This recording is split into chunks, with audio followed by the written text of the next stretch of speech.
Lucas, Evangelho, capítulo 14.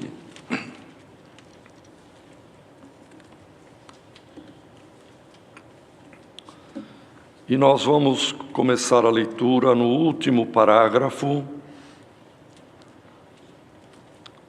no verso 25.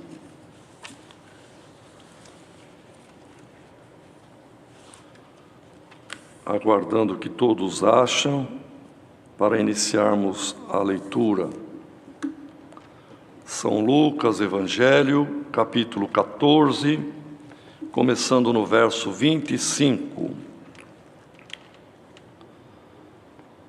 Ora, ia com ele uma grande multidão, e voltando-se, disse-lhe: se alguém vier a mim e não aborrecer a seu pai, e mãe, e mulher, e filhos, e irmãos, e irmãs, e ainda também a sua própria vida, não pode ser meu discípulo.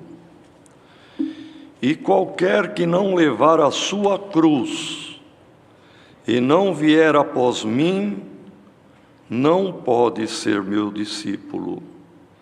Pois qual de vós, querendo edificar uma torre, não se assenta primeiro a fazer as contas dos gastos, para ver se tem com que a acabar? Para que não aconteça que, depois de haver posto os alicerces, e não a podendo acabar, todos os que a virem comecem a escarnecer dele, dizendo: este homem começou a edificar e não pôde acabar. Ou qual é o rei que, indo à guerra, a pelejar contra outro rei, não se assenta primeiro a tomar conselho sobre se com 10.000 pode sair ao encontro do que vem contra ele com 20.000? De outra maneira, estando o outro ainda longe, manda embaixadores e pede condições de paz. Assim, pois, qualquer de vós que não renuncia a tudo quanto tem, não pode ser meu discípulo.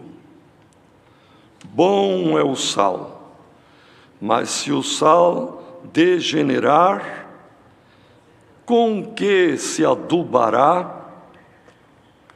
Nem presta para a terra, nem para o monturo, lançam-no fora.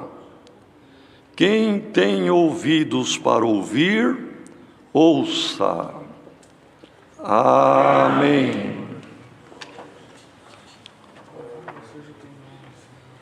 Querida Irmandade, estas palavras aqui relatadas por Lucas, o evangelista, na verdade foram ditas por nosso Senhor e Salvador Jesus Cristo. Vendo a multidão, que era grande, ele se voltou para ela e disse essas palavras: se alguém vier a mim, no outro evangelho tem até a condicional, se alguém quiser vir após mim. E não se renunciar, não aborrecer pai, a mãe, a própria esposa, aos filhos, aos irmãos, às irmãs, e ainda até mesmo a sua natureza humana, a sua própria pessoa, não pode ser meu discípulo. Porque nos dias de Cristo, irmãos, e nos nossos dias não é diferente. O Senhor faz a obra em alguém de uma casa, logo a guerra se levanta. Os próprios da família: o que você está fazendo? Não seja bobo, você ainda é jovem, você é uma moça bonita, olha aí. E vêm os conselhos, às vezes, da própria família.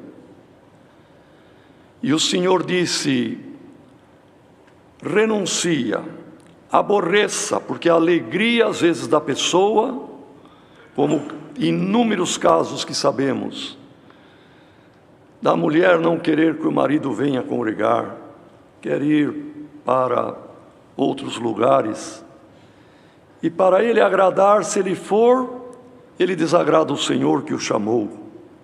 Então é melhor aborrecer, irmão, alguém até que amamos, como filho, esposa e assim por diante, mas agradar ao Senhor, que tem salvação e vida eterna para nos dar.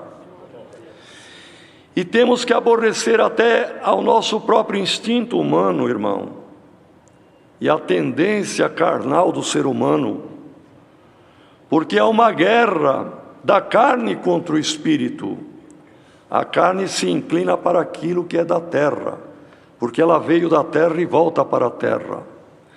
A carne se inclina para aquilo que é temporal e visível, mas o espírito se inclina para aquilo que é do céu, para aquilo que é invisível e é eterno. Glória ao nome do Senhor.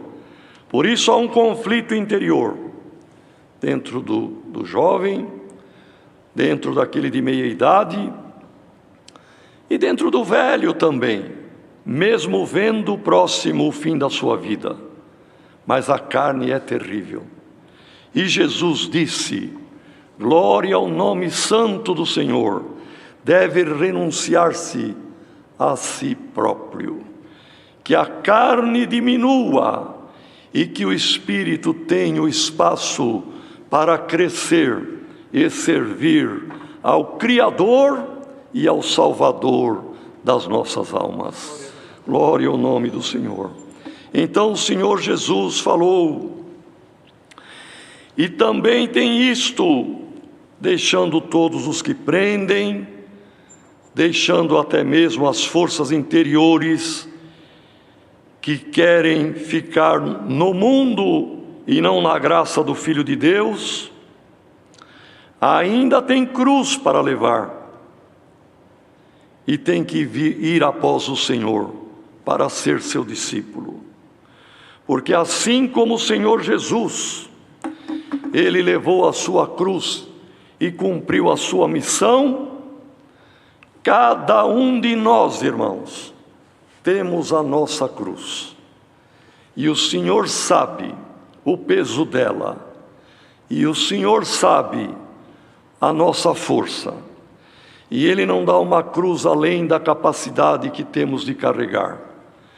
Por isto, nesta noite, por esta palavra, o Senhor não promete diminuir o peso da cruz de nenhum de nós. Teremos que levar. Mas o Senhor pode aumentar a nossa força, aumentar a nossa fé, glória ao nome do Senhor, de maneira que carregaremos e glorificaremos o nome do Senhor. Então, irmãos, o Senhor deu alguns exemplos. E esta parábola, ou este conjunto de parábolas, é a respeito da providência. Também em algum lugar está escrito previdência. Mas não há problema, irmão. A gente tem que prever e se prover. E como ouvimos bem, repetido na oração, quem nos provê é Deus. Glória ao nome do Senhor. O Senhor nos dará da sua providência. E o Senhor confirmou o sentimento desta palavra. Glória ao nome do Senhor. Então o Senhor deu um exemplo, irmão. O primeiro, a respeito de alguém que quisesse construir uma torre. E a multidão que o ouvia entendia muito bem o que o Senhor estava falando.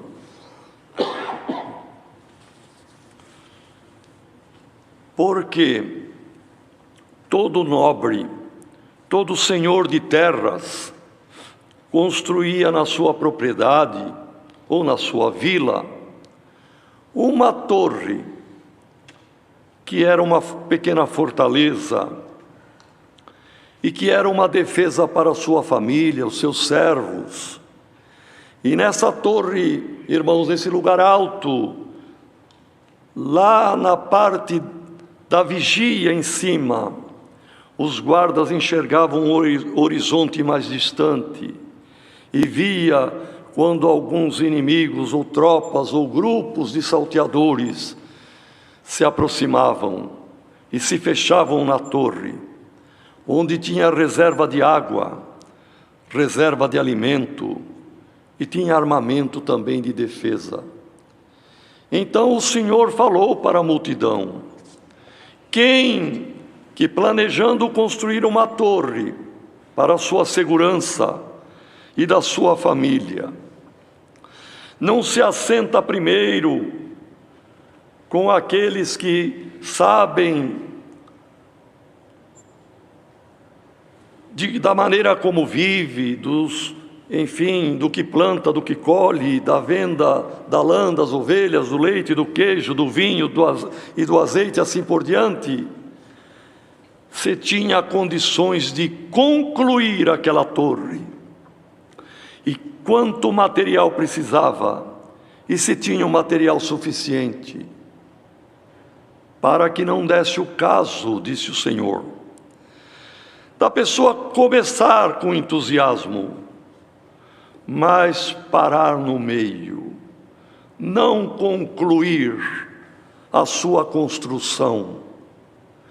E quem passar pela estrada vai olhar e rir, zombando e dizendo: olha lá aquele lá, começou a construir, mas não pôde acabar. Isto é um sentido espiritual profundo, irmãos. Todos nós estamos construindo a nossa torre de salvação. É a nossa dedicação, irmãos, desde o dia que começamos a caminhar nesta graça maravilhosa. É Jesus quem também está construindo esta fortaleza real, irmão. As fortalezas do passado, às vezes os engenheiros da época construíam máquinas rudimentares que arremessavam pedras gigantes e às vezes até derrubavam torre. Mas a torre que o Senhor está construindo no teu interior, servo de Deus, no teu interior, serva de Deus, no interior de cada um de nós, irmãos, o inimigo não derrubará. Glória ao nome do Senhor. É uma torre de salvação para a nossa alma. Mas nós temos que ter,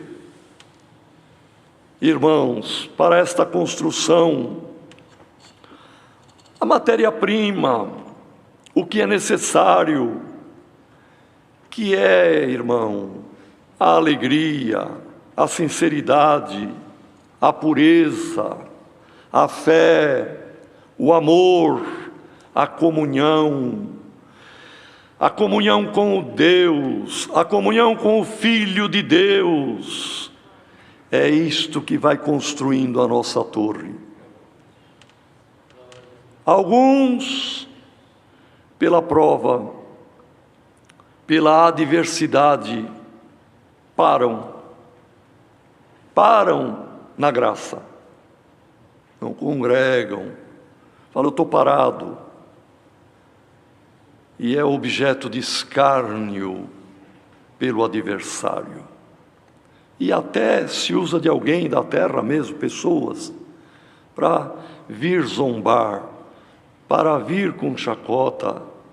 Você não era crente? Como é que você está aqui agora? Você não era músico, você não era da congregação, e você está nesse lugar aqui agora, e a pessoa se envergonha. A torre, a construção espiritual dele parou, e o inimigo ri. Mas hoje, por esta palavra, irmãos, eu creio pela fé e pelo poder da palavra, que o Senhor é a providência, irmão. Vai vir material novo para alguém desanimado, para alguém parado. Glória ao nome do Senhor.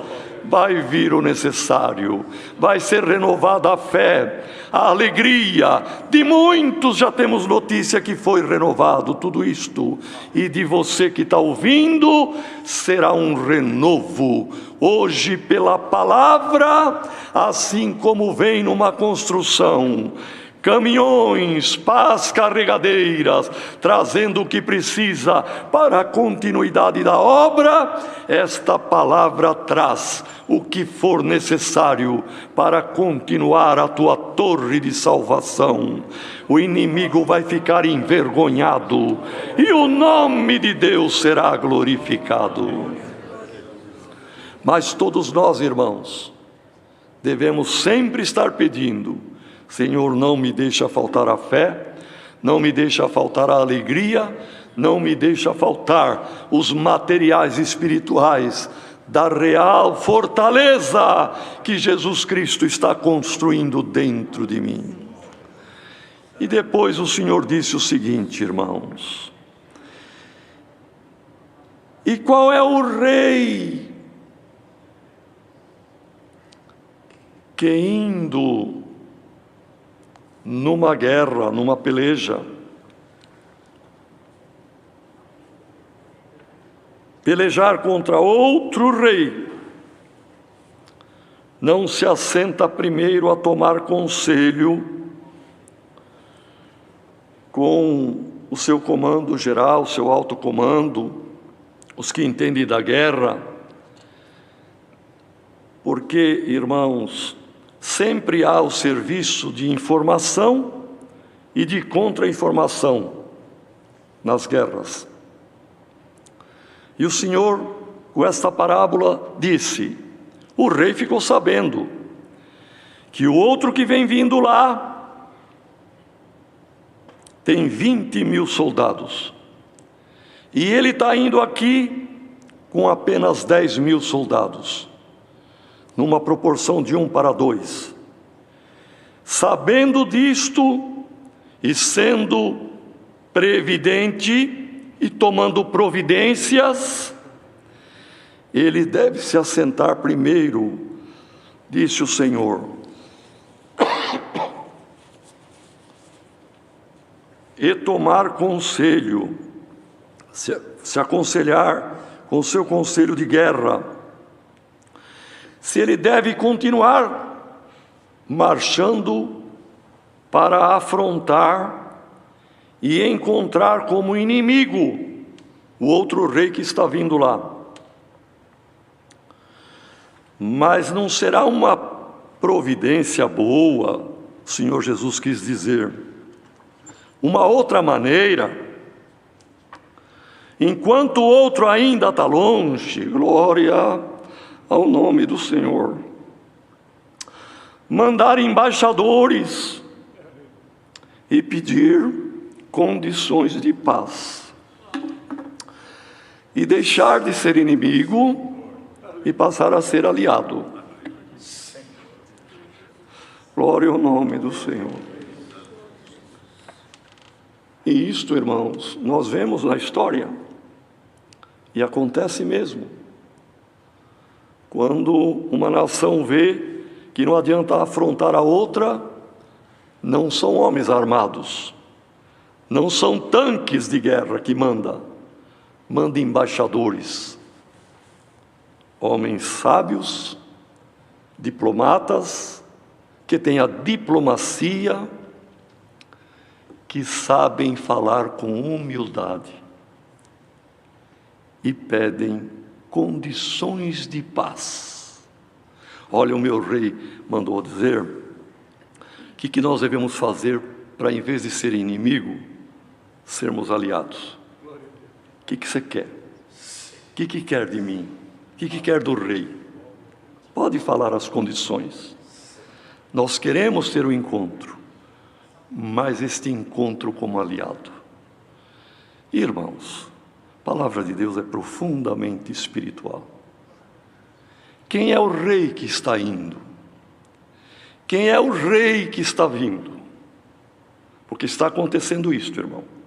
A cada segundo, a cada dia, nós estamos todos, a humanidade inteira, perto deste encontro. O rei que está indo é cada um de nós, irmão. Nós reinamos. Nós temos poder de decisão. Nós questionamos. Nós exigimos. E todo questionamento, toda exigência, por que Deus faz isto? Por que Deus não toma uma medida? Por que isto, por que aquilo? É tudo o reizinho que está indo, mas vem vindo o Rei da Glória, nosso Senhor e Salvador Jesus Cristo, não mais como o Cordeiro de Deus que nasceu na manjedoura, mas agora Rei eterno dos vivos e dos mortos. Foi-lhe dado todo o poder no céu e na terra. Ele vem com poder e grande glória, assentado no seu trono e brilhando mais do que o sol do meio-dia. E quem sou eu, irmão, para questionar alguma coisa? Quem é o irmão? Quem é a irmã? Quem é o ser humano? Pode ser grande, letrado, pós-doutorado, pode ser muito rico, poderoso, pode ser o presidente de uma nação, que é o homem, irmão. A proporção da parábola de Cristo foi de 1 para 2, e ele disse, olha, eu acho que a outra maneira é melhor, da humildade, de mandar embaixadores e de pedir condições de paz. E nós, irmão, por grande que alguém seja, quem é o homem? Quem é o homem, o ser humano? Para questionar Deus, afrontar, e no dia da volta de Cristo, ser achado como inimigo dele? Ai deste homem, ai desta mulher.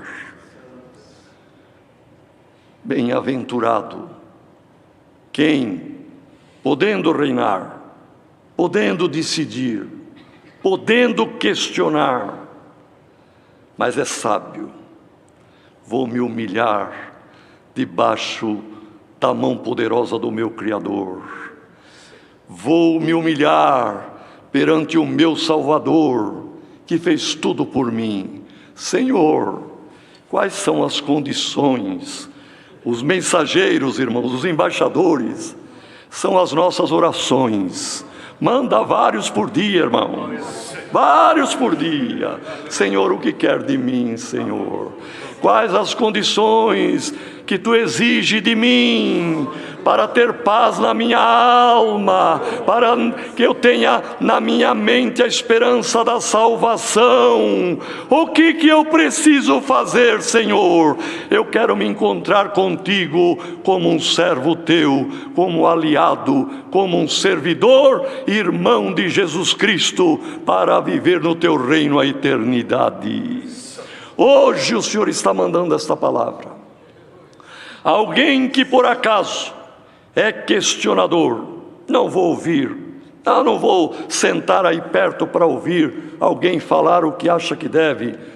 Estamos falando o que Deus mandou falar. Glória ao nome do Senhor. E bem-aventurado aquele que mesmo reinando na sua grandeza, na sua forma de entender, se assenta diante desta palavra e começa a mandar embaixadores. Senhor, quais são as condições que Tu propões para mim, para eu ter paz para eu te encontrar como aliado naquele dia. Glória, glória ao nome do Senhor. Então, irmãos, quanta providência o Senhor dispensa por esta palavra, para tantos quantos estão participando deste culto, onde quer que esteja. Põe-te em ordem. O teu encontro e o meu encontro, nós não sabemos a que momento será. O encontro coletivo será na volta de Cristo. Quando a trombeta soar, iremos ao encontro do Senhor com poder e grande glória, com milhares de milhares dos seus anjos e com milhões de milhões, como está escrito em 5 de Apocalipse. Irmão, milhares de milhões já é um número que extrapola a capacidade de cálculo da gente. Porém, milhões de milhões é um número que não sabemos calcular, porque está no plural. Milhões de milhões. Quantos milhões? De milhões. São os anjos que virão com o Senhor. Glória ao nome do Senhor. Dá para medir força, irmão? É possível alguém questionar, alguém afrontar? Assentemo-nos, irmão. Quem se assenta é porque estava de pé. Quem está de pé está querendo afronta. Mas quem senta já mostra humildade. E quem manda embaixador vai ter condições de paz. O apóstolo Paulo, na carta aos Coríntios, no capítulo 15, ele fala uma coisa muito importante, irmãos, deste encontro coletivo, e que será este o encontro. Porém, irmãos, o Senhor traz uma parte muito profunda aqui, a respeito da nossa breve existência terrena. Paulo diz assim: quando o Senhor voltar com poder, com os anjos, e com o arcanjo e a trombeta de Deus, nós, os que estivermos vivos, não precederemos os que dormem. Primeiro ponto importante disto, Paulo se inclui. E a palavra de Deus é verdadeira, irmão. E ele diz, nós os que estivermos vivos. Ele se contou junto. Por quê? Porque era o tempo dele, irmão. Porém, nós sabemos que Paulo dorme. E já vão se completando, daqui mais uns poucos anos aí pela frente, já pertinho de 2000 anos da morte do apóstolo Paulo. Agora, irmãos, ele disse, não precederemos os que dormem. Quer dizer, os que dormem vão ressuscitar primeiro. E disse ele, num piscar de olhos, quer dizer, numa fração de milésimos aí de tempo, isto que é mortal será revestido da imortalidade. E isto que é corruptível, que se corrompe no pó, se revestirá da incorruptibilidade. E com corpo celestial e eterno igual ao do Senhor, iremos ao encontro do Senhor nos ares. Depois nós, os que estivermos vivos, também num piscar de olhos, seremos transformados e subiremos também ao encontro do Senhor nos ares. Porque na volta de Cristo para buscar a igreja, ele nem tocará o pé aqui na terra, irmão, ficará nos ares. A igreja irá ao encontro do Senhor. E aí tem um mistério profundo, irmãos. Aquele que morreu há 1800 anos, 1500, 1200, 1000 anos, 500 anos, 100 anos, ou há 2 minutos antes de soar a trombeta, vai ser igual, irmão, porque na sepultura é o esquecimento, não há contagem de tempo, Deus é eterno, o patamar, o plano da eternidade de Deus, o passado, o presente e o futuro é uma mesma coisa, é eternidade. Existe segundos, minutos, horas, dias, meses, anos, séculos, milênios, para quem está no corpo mortal. Quando deixarmos este plano da vida terrena e dormirmos, já estamos num plano diferente, já não há mais tempo contado. Assim como alguém muito cansado, ainda hoje de manhã Deus mandou esta parte: deita e dorme, depois de 6 ou 7 horas, a hora que acorda, parece que dormiu agora. Não uma pessoa velha que o sono é entrecortado, mas também fomos jovens, e os jovens sabem disto. O jovem que trabalha pesado, ele deita e dorme como uma pedra mesmo, e quando acorda, o despertador, ou a mãe ou o pai, fala: mas deitei agora. Assim é para aqueles que dormem no Senhor.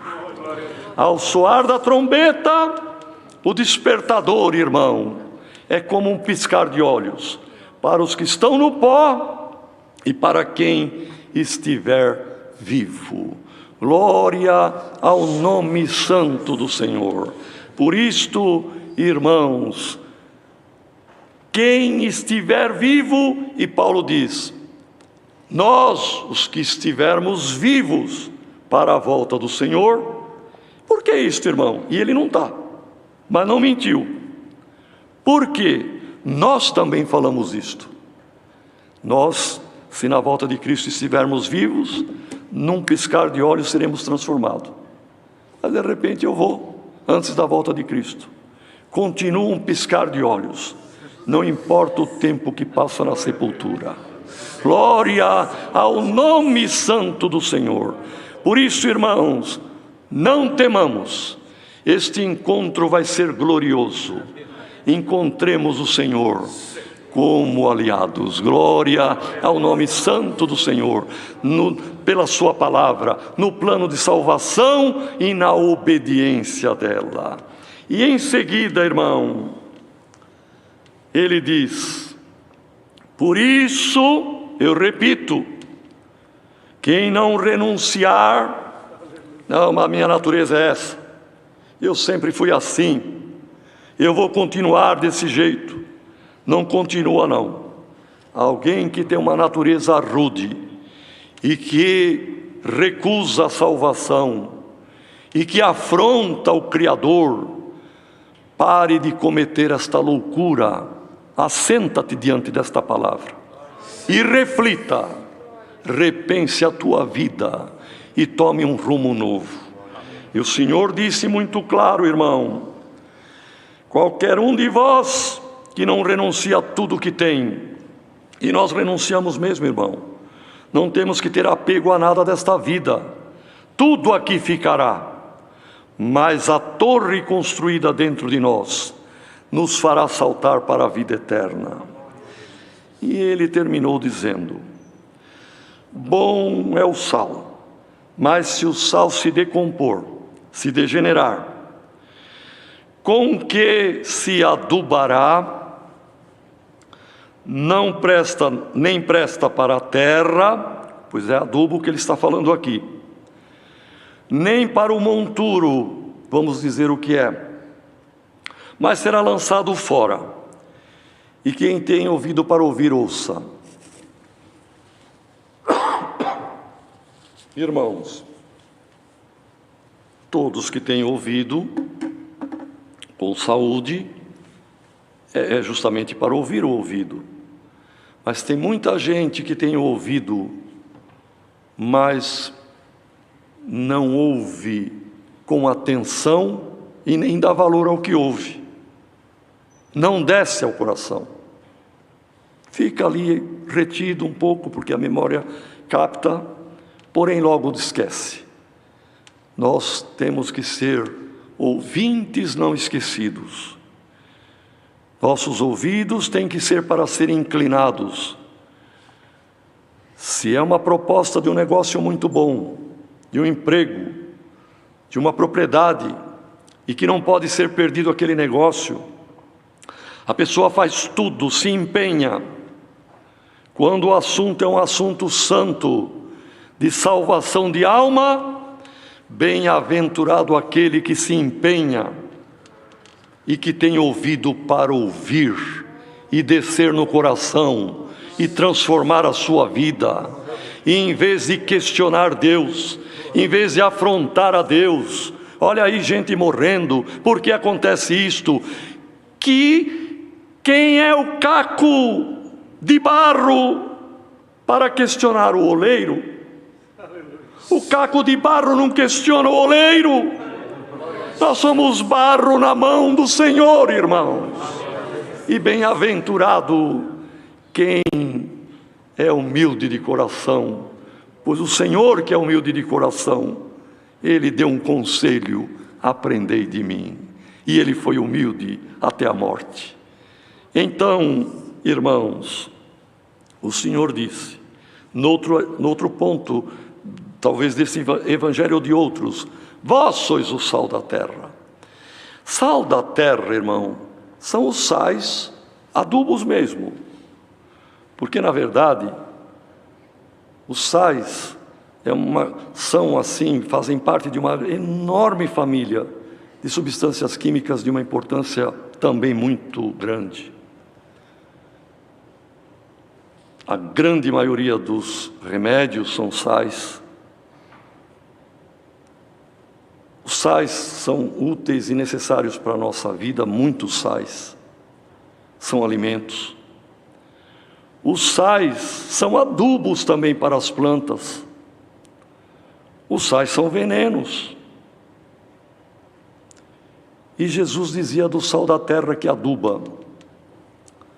Na periferia do Mar Morto, porque ele vem secando há séculos, e vem deixando rastro de sais na terra. E onde se cultiva e a terra é pobre ou falta sais, Jesus falava com pessoas que conheciam bem isto. Iam buscar o sal para trazer, para adubar a plantação. Acontece, irmãos, que o sal se forma, perdoe, irmãos, ninguém me interprete mal, pelo amor de Deus. Vou dizer isso com toda humildade dentro da palavra, porque o Senhor está guiando para dizer. Se forma um sal da união de um ácido e de uma base. Aí é formado o sal e sobra água. Dependendo da quantidade, às vezes, ou tipo do ácido, o sal se torna ácido. Dependendo da fortidão do pH da base, o sal se torna cáustico. E o sal precisa ser neutro, equilibrado. Nem ácido de pH baixo, nem básico cáustico, como a soda cáustica, que é um sal que queima. Perto ou ali no 14 da escala do pH. O sal para a terra, o adubo bom, não pode queimar a raizinha nova da planta. Tem que adubar e não queimar. Então Jesus falou: vocês são o sal da terra. Mas olha uma coisa, cuidado. Porque se o sal tiver agressivo, degenerou, perdeu a neutralidade, perdeu o equilíbrio, como vai adubar? Ele não presta para a terra, vai matar a planta. Também ele é tão ácido ou tão cáustico que nem adianta pôr no monturo para ele curtir, para ele chegar à normalidade. O monturo era no quintal das casas ou das propriedades, lançavam todo o material orgânico e pegavam esses sais muito forte, muito cáustico, muito azedo, e punham lá uma camada daquele sal, uma camada de esterco, de resto de comida, resto de palha, de folhas, material orgânico, e deixava lá, tomando sol, chuva, geada, neve, na região da Palestina, e o tempo, e curtia. E depois o lavrador ia ver, será que o sal chegou no normal dele agora? Será que diminuiu a dureza? E cheirava. Não me ofende as células olfativas, não vai ofender a raizinha. Ele serviu no monturo, mas ainda é bom. Agora ele vai ser útil. E olha o que Cristo disse, quem é o sal, irmão? Vós sois o sal da terra. Nós, irmãos, somos esse sal. Que tipo de sal que o irmão é? Que tipo de sal que a irmã é? Quem está ouvindo, irmãos, às vezes, aqui mando eu, sou mais velho, tenho este título, tenho aquele, tenho tantos anos de caminho, na minha região não aceito. Irmão, será que você não está muito cáustico? Será que não está muito azedo? Tem criança, tem jovem, tem plantinha tenra. Não mate ninguém, glória ao nome do Senhor. Se o Senhor amar a tua alma, ainda pode restar o monturo. O que é o monturo, irmão? Deus sabe. Mas um leito de dor, de enfermidade, de sofrimento, pode fazer alguém abaixar a acidez, irmão, ou subir a acidez para a normalidade, abaixar a causticidade que a pessoa tem no falar, no agir, no tratar os outros, glória ao nome do Senhor. Quem quer vir após mim, tome a tua cruz. É isto que o Senhor requer. Sigamos. Quem está indo ao encontro do Senhor dos ares? Nós, como servo, como aliado ou como questionador? Manda embaixador hoje, irmão. E alguém que veio neste culto, que o culto foi na tua casa, e você está ouvindo esta palavra, põe-te em ordem. A tua torre não vai parar. O inimigo não vai rir de ti, mas o Senhor te quer na normalidade de um servo de Deus.